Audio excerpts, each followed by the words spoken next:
I'm a wanted man. The reasons you won't understand. I ain't tripping. Prices on my head, feel like 100 grand.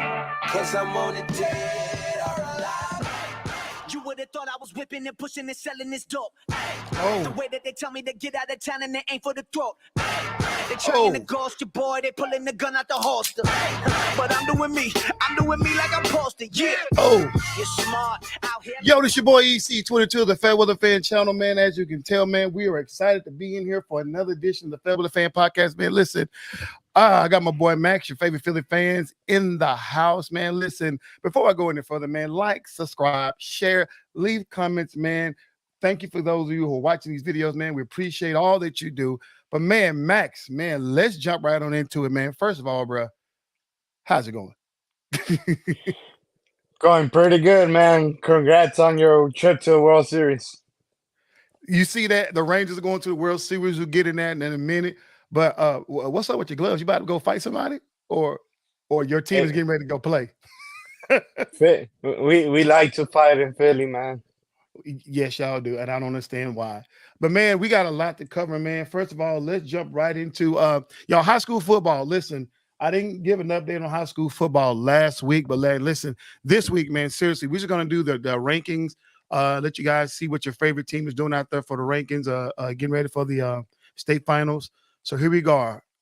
6A Division I, Division II. We got Duncanville, and then number one. They're defending champs for Division I.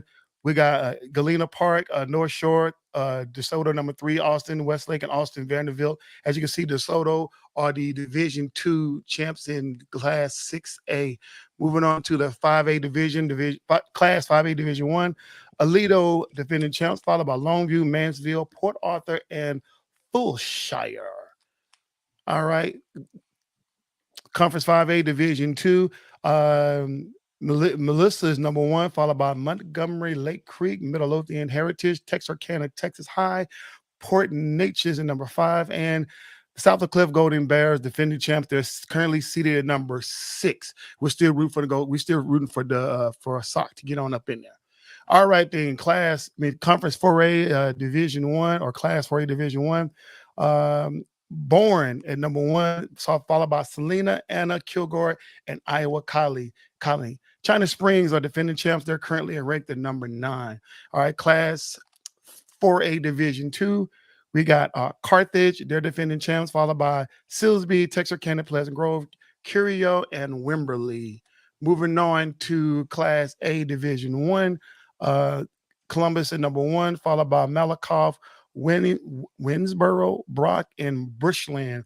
Franklin are defending champs. They're currently seated at number 8. Moving on to Class 3A Division II, Gunter defending champs at number 1 and number 2, followed by Canadian, Tidehaven, Hooks, and Newtown. Division Class 2A Division I, number 1 is Timpson. These Texas team names are just hard to pronounce. I mean, just all these crazy names. I'm sorry. Timpson number 1. Refugio, there's a city called Refugio. I'm sorry, Refugio, whatever. And number 2, followed by Toller, Stratford, and Cooper. And Howley are the defending champs. They're currently seated number 6 in the Class 2A Division I. And last but not least is going on Class 2A Division II. Albany are the defending champs, followed by Mart, New Home, Collinsville, and Love Lady. Now, there are like the 6-man Class 1, Class 2, 6-man team, and then the private. I didn't want to get all that because I don't know anything about those schools. But that's what we have right there as far as your Texas high schools. Let's go on to the Big 12, Max. Big 12, college football, man. Listen. Michigan is shitting. Yeah, we want to talk. So right now, last week's score is Oklahoma defeated University of Central Florida. That was actually a good game. Oklahoma, they played around too much. Cincinnati and Baylor was a good game also. And then you turn around, you got Texas Tech and Kansas State did their thing. Listen, Oklahoma, or the chances for a Big 12 team, because we are a Big 12 here, right? The chance of a Big 12 team getting in is making me mad for the simple fact that just a week ago, Oklahoma was ranked number 5. Why is that frustrating? Because when I think when Washington beat Oregon, that bumped them up to number 5 and then moved Oklahoma down to number 6. And so as it stands right now, man, I am trying to get a Big 12 team in the playoff system. But what's going to take? First of all, it's going to take Oklahoma to win out. So Oklahoma, if you've listened to me, please win all your games. Also, in the conference, the conference title game. It's going to take OSU and Michigan. One of them got to lose because they're going to have to play each other in season and probably as the in the conference championship. And if all this pan out, what is going to really come down are the title games between the SEC, the Pac-12, the Big Ten, and the Big 12. So how those games fare well, hopefully some of those 1, 2, 3, 4 teams can get knocked out in their conference title. That'll give Oklahoma a chance to get to the number 4 spot, or Texas get to the number 4 spot. But that's what we're here for, man. The Big 12, Big 12 football. That's been a lot. I can finally breathe. All right, here we go. Y'all see, I got my bling on right now. I got my shine. I had to put my bling on right now because the Texas Rangers, man, has punched their ticket in the World Series, man. We haven't seen this since 2011. Man, go Rangers! You know, and tonight, wow, thumbs up. Tonight, we got the Philadelphia Phillies going against the Arizona Diamondbacks coming in tonight, and actually about 30 minutes or so. 30 minutes. We're going to see Arizona beat up on the Phillies. No, we're going to watch a homicide. Murder's going to happen. Phillies are going to take it today. So, okay, Max. So we know that you're a Phillies fan, and we know that you believe your team is going to win. But what is your expectations for tonight? Like, how you think they're going to get it done? We're going to find a way with the crowd there supporting us, home field advantage. We'll find a way to get it done. So what y'all pitching look like tonight? Y'all got your top guns up there? We need our top guns up there. We don't know how we're going to play this game. Depends on how the first 2-3 innings go. Yeah. Because the last 2-3 games, people been scoring right away. So depends on how the first 2-3 innings go will determine how we pitch tonight. Yeah. Well, so I'm actually rooting for Philly to win this game. Believe it or not, because of you, right? You know, I don't know because they're wearing red too, and because y'all ran. Okay, that too. So Philly's all the way. I hope you guys win this game. But for the Ranger fans out there, we are in the World Series and we're waiting on the winner of this game. And I have a little montage for you Rangers fan. We get to celebrate. But for you Houston fans, guess what? You get to relive it. So join us in as we do this little montage. Not the Garcia highlight reel. Here we go.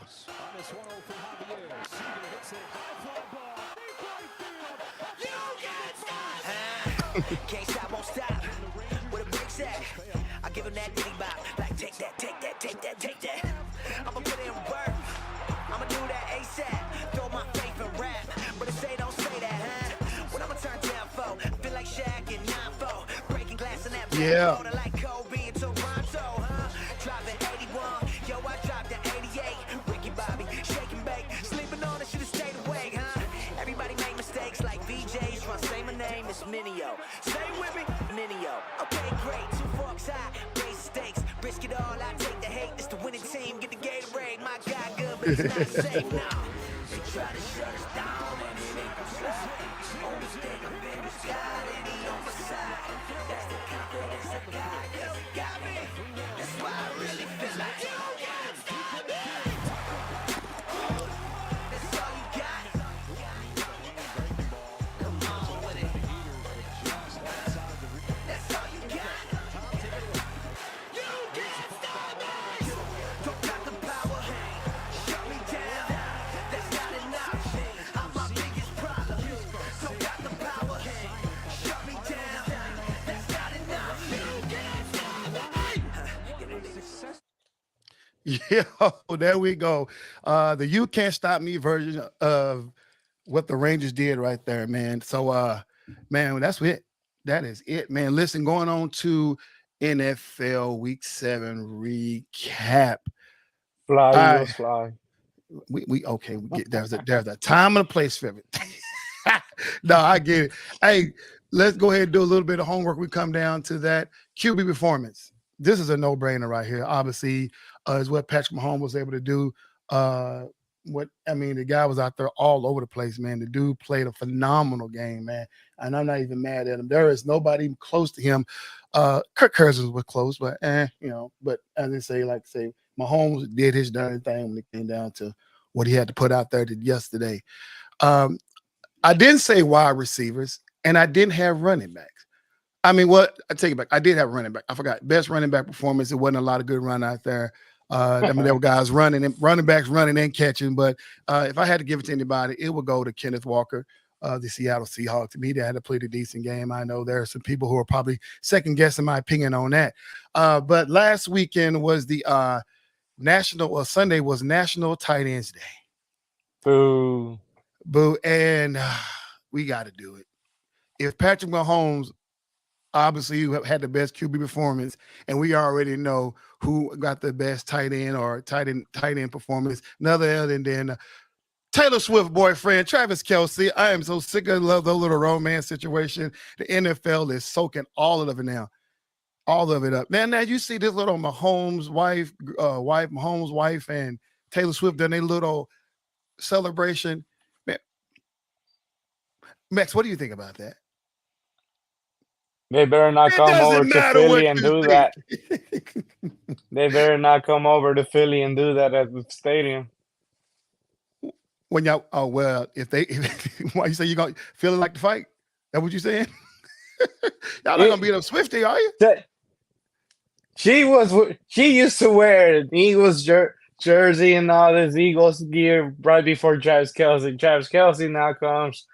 Now she's 100% Chiefs fan. Screw her, man. Wait a minute. Well, no, she still could be a Philadelphia Eagles fan. It's just you got to root for your boyfriend. So she got two teams. She got the Eagles and she got the Chiefs. Y'all don't. You can't be cheering that hard, man. He's a traitor. God, dog. What does it say about me and the FairWeather Fan Podcast? Good Lord, I got to get my stuff together then. Burn the traitor, man. Wow. Those are your top performers out there. Obviously, you got Mahomes, Kelce, and Kenneth Walker. The worst performance goes to who?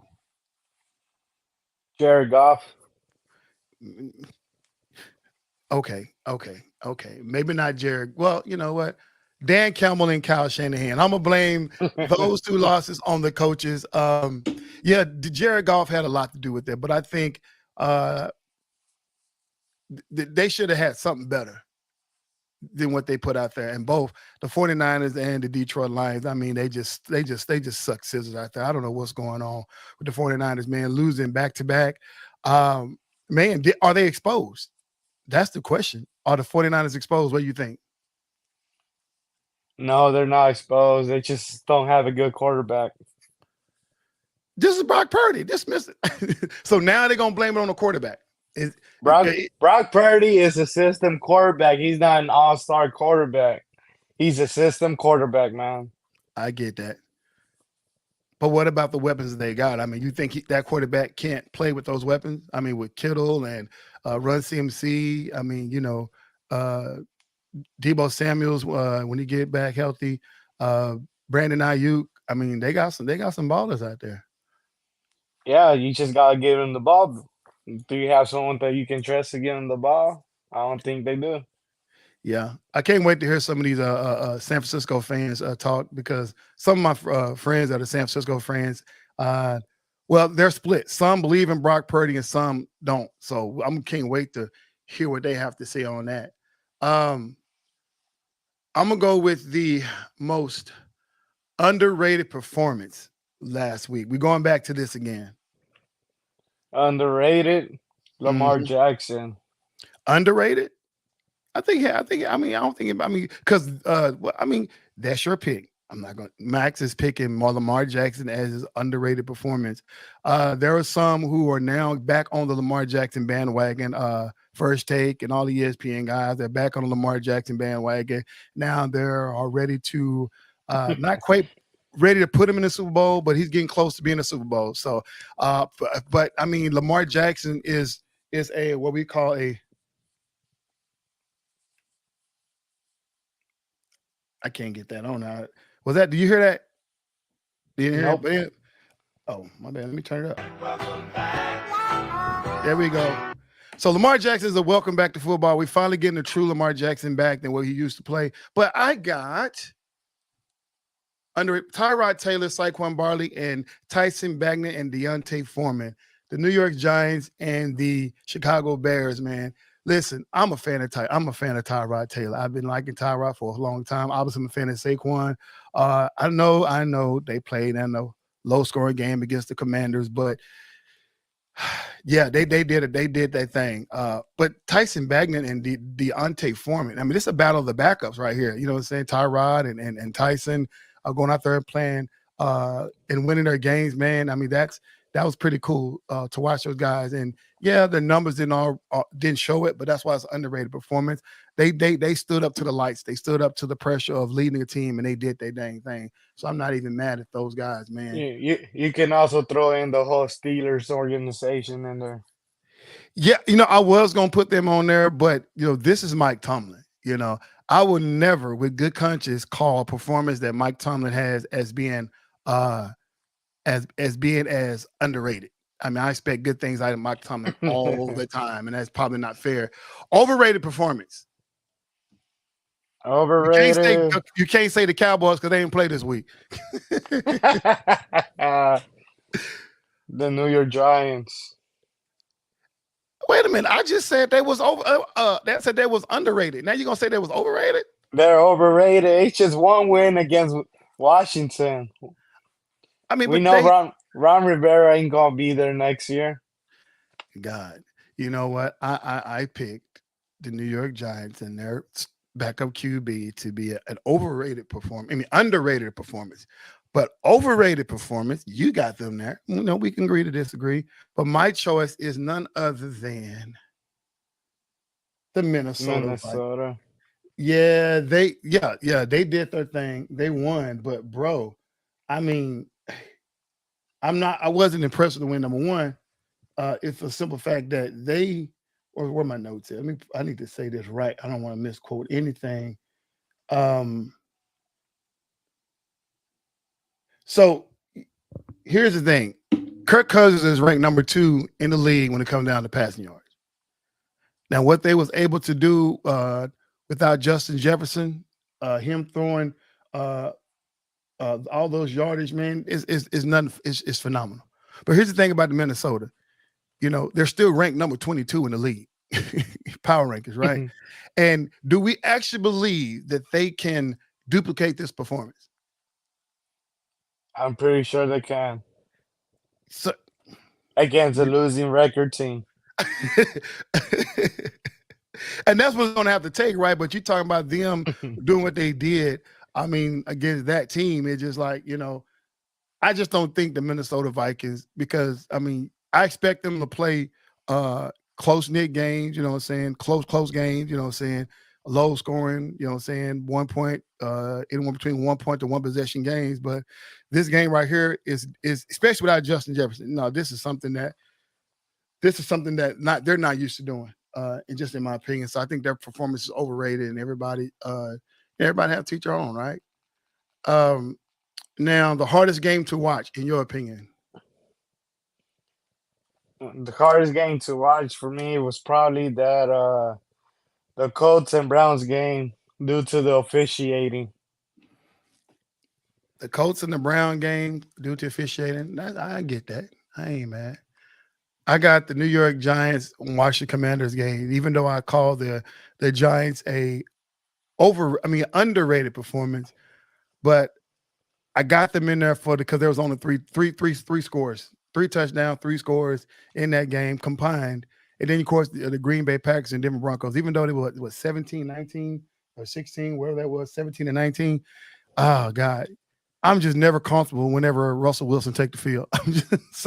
It's hard to watch them. And, it just the first half, you only had three field goals.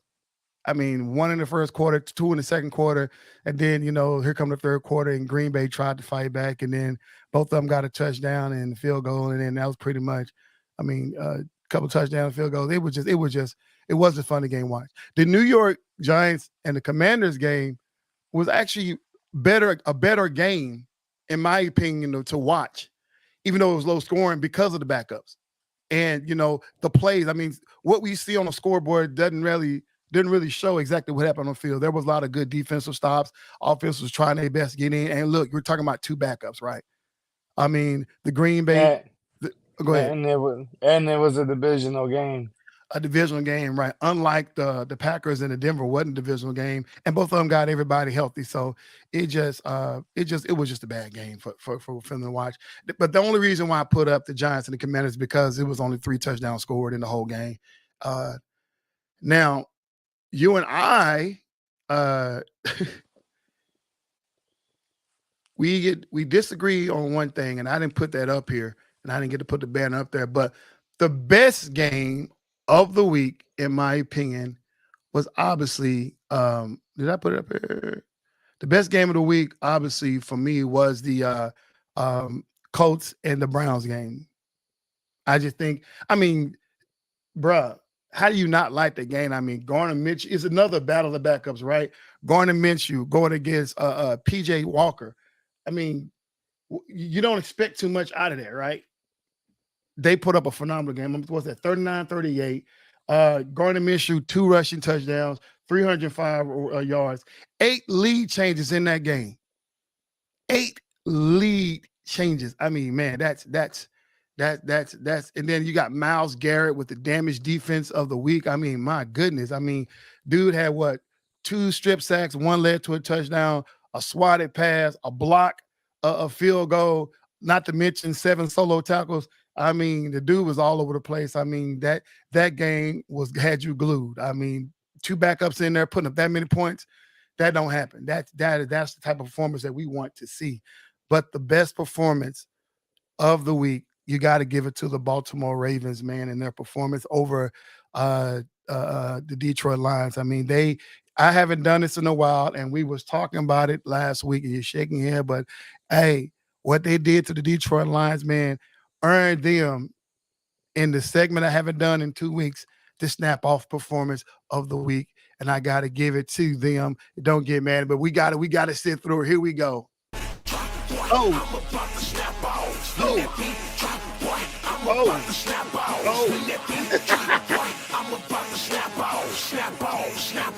I'm about to snap off. I ain't got nothing to lose. I already done lost it. You see the life that I live now, but you don't know what this thing cost me. I rapped about what I lived about. You better go and do your homework. When that whistle blow, when that ball snap, I'm cross the line and I'm in first. My team, though, they when it's time for us to roll out, boy, we come together. We through blood, sweat, and tears, boy, but we do not lose. We hold it down this front line like an O-line in the Super Bowl. When it's game time, it's crunch time. Confuse us with them fakers. Hello to all my haters. Sorry, but I see you later. Hope that you can see the table. My Lord just said a place for me, and I'm sitting down and I'm gon' eat. I black out, I zone out, do all that till I'm on E. I snap all, snap all. I'm about to snap all, snap all, snap all. I'm about to snap all. So oh, my bad. I pulled you out for the wrong reason. Here we go. All right. So why are you shaking your head? So you didn't like that performance by the Baltimore Ravens? Why do you think who else had a better game? Kansas City? Really? Oh, see, Max. See, look. Okay, man. Listen. Opinion. It is opinion. It is definitely opinion. But let me explain to the people who are watching this podcast what the snap-off performance of the week is. It is about a team who is able to do it on both sides. And 38-6, that is getting it done on both sides. Philly, y'all had a good run. Y'all did y'all thing. And I'm going to let you go ahead and have your spot. Philadelphia versus the Dolphins. Max, you got the floor. What did you see out of that game? And what does it mean for the Philadelphia Eagles? Dolphins are overrated. Eagles are underrated. Wait a minute. Now, but y'all are, hold up. The Philadelphia Eagles Week 7 power rankings came out at number 2. the Dolphins are already below them. So it's like, I don't, so what? Prior to that, people were giving us no love because we lost to the Jets, saying we were we were just a pretender. We don't belong in the top 5 of power rankings. We're not the top of the NFC. It's just San Francisco under and the Lions. Who lost this week? San Francisco and the Lions. Who won this week? Philadelphia. Yeah. I will give you this, but I'm gonna give you this, but I'm going to defend the league right now. I'm gonna defend the league.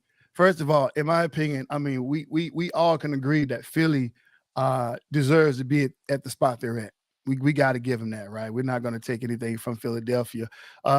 But what we seen was that Philadelphia was struggling with scoring. Now, granted, their schedule, was kind of a weak schedule up until now. And we talked about this last week that you guys got a good stretch coming up ahead of you, right? I mean, you had some teams that then that lost to the Jets, I think was a kick in the butt, knowing that you guys need to go ahead and get into extra gear. It was that awakening at this particular point of the season. I expect you guys to be 7-0. That's what I had predicted early on. We did an early podcast. You get this point, you got to be 7-0. But y'all would have been 7-0. But it was those lackadaisical performances down in the red zone that kind of carried over into the Jets game. But against a high-scoring offense like the Dolphins, you guys came out and reminded the world the reason why y'all went to the Super Bowl last year. And I don't think anybody disagree with me on that. Now, I will say that the Philadelphia Eagles, in my opinion, because what they was able to do against the Dolphins should be at number 1. And there's no disrespect to the Kansas City Chiefs. I love what they're doing, but I think the Philadelphia Eagles deserve to be at number 1. Because they're the Philadelphia Eagles. They do things that other teams don't do on both sides of the ball. But this was your segment, Max. What you have got to say about your Philadelphia Eagles going forward for the rest of the season? We're gonna win it all. Number 1 seed is ours. So how you gonna handle that tough stretch you guys got coming up? Well, we got Washington this week. After that, we got the Cry Girls, and then we go. For those who don't know what that is, it's the Cowboys, not the Cry Girls. It's it's the Cry Girls. All right, good evening, gentlemen. The Cowboys-Eagles game coming up will be very interesting. Hurts is now wearing a knee brace, but downplays an injury. Absolutely. Hey, yo, thanks, Lewis, for joining in. I know you have to get to your podcast here in a little bit. I'll definitely be joining for that. I was hoping no one will mention the knee brace, but man, he still beat Tua, so we're good. Dude, he did it all. Ran. He played a full game. We'll see if that carries over. But listen, I as promised, before we get out of here, I want to give my rant about a team that I've come to really, really, really, really enjoy. And I got my notes up here. And it's not the Cowboys. Ironically, it's not the Cowboys. It is the Buffalo Bills. They deserve overrated. They deserve all this attention they about to get, y'all, and I'm about to give it to them. The problem with the Bills is simply no running game. No running game. I mean, they got 5'11", 190-pound, what's his name? What's the guy name? James Cook. James Cook, 5'11", 190 pounds. I mean, in all 3 losses, they rushed for under 100 yards in all 3 losses. When they rushed for over 100 yards, they won games. But that's not their style of play. They want the ball to be in Josh Allen's hands. And when the ball is in his hands more than running back hands, they're going to lose. And I don't understand why the organization haven't figured that out. I mean, look, the week 1 loss, man, they put up 97 rushing yards in week 1 loss. Week 5 loss. Then week 1 loss against the Jets. Week 5 loss against the Jaguars. They put up 29 rushing yards, bro. Last week, this past Sunday, week 7 loss, man, they put up against their division rivals, the New England Patriots, 81 rushing yards. That's not going to get it done, Buffalo Bills organization, if you guys want to compete, if you want to be keep people like Max saying you guys are overrated, because at this point you're looking kind of suspect. I mean, you got to run the ball. You got to run the ball, and the fact that we had a bunch of running back free agents that you guys didn't go get, I mean, your top guys are 190 pounds. I mean, Dalvin Cook was out there. He 210. Kareem Hunt was out there. He 216. And these are big running backs that can get it done. I mean, Dalvin Cook is sitting around playing backup. You know what I'm saying? He definitely could have been y'all starting guy. And I know you guys wasn't hoping that this whole thing was hinging on Latavius Murray because he ain't touched the field but a few. He's a big guy, but he ain't the guy. And Josh, and like I said, James Cook ain't gonna get it done. And not only are you guys not running the ball, what's up with your tight end performance? I mean, listen, this some homework stats for you right here. I mean, I'm gonna go right now. Week 1, 7 catches for 8 targets out of tight ends for 51 yards. Kincaid and Knox. Week 2, 8 receptions for 11 targets for 53 yards. Kincaid and Knox. Week 3, 3 catches out of 5 targets for 14 yards and Kincaid and Knox. Week 4, 4 receptions out of 6 targets for 39 yards. Kincaid and Knox. Week 5, 5 receptions out of 8 targets for 36 yards, Kincaid and Knox. Week 6, 3 receptions, 6 targets for 17 yards out of Knox. Week 7, 1 reception out of 3 targets for 10 yards to Knox. That is not going to get it done. Going forward and not getting it done and not throwing it to a tight end, Diggs has been fantasy football madness. He's been doing his thing fantasy football-wise because they've been trying to throw him the ball, but this is a team effort. I know Diggs been over there huffing and puffing last season saying he wants the ball, but you got to win by committee, and Buffalo Bills, you guys got to win by committee. Dawson Knox was a top 10 tight end coming into this season, and this is what you guys doing? There's nothing wrong with this guy. Now, I'm going to ask you this question. Is it Josh Allen's fault or is it Sean McDermott's fault? Both. There you have it, folks. It's both of their faults, man. This is bad. This is now. There are other teams. The fact that the fact that they dropped to the number 11 spot, so they're out of the top 10. Because Max believes they're overrated, and I think dropping out of top 10 is well deserved. But here's the question: does Baltimore, but does the Bengals and the Seahawks deserve to be behind them? Not the Seahawks, but the Bengals, I do agree. Bengals should be up before them. I agree. I actually think that the way the Seahawks been playing, of course, they haven't really been playing any hard teams and stuff like that. But just the way they've been playing and what they have with their team effort, I mean, they make mistakes, but they usually make mistakes and get the job done. You don't know what the Buffalo Bills doing. I mean, 4-3. Seahawks, I think they had a bye a couple of weeks ago, so they're only 3-3. And of course, the Bengals had a bye, so I think they're 4-2 or something like that. But whatever that score is, 4-3, 4-2, I don't know. But they're behind the Bills. The Bills should be ranked lower. I think the Bills should be at number 15, truth be told. I mean, they're going to bring in some other teams, but at number 11, nah, Bills. I mean, you guys looking like the boy I love losing Super Bowl Bills back in the day. You know, I don't know. So let me basically translate everything EC just said right now. Buffalo, you need to call both New York teams and see what it takes to either get Dalvin Cook or Saquon Barkley on your team right before the trade deadline next Tuesday.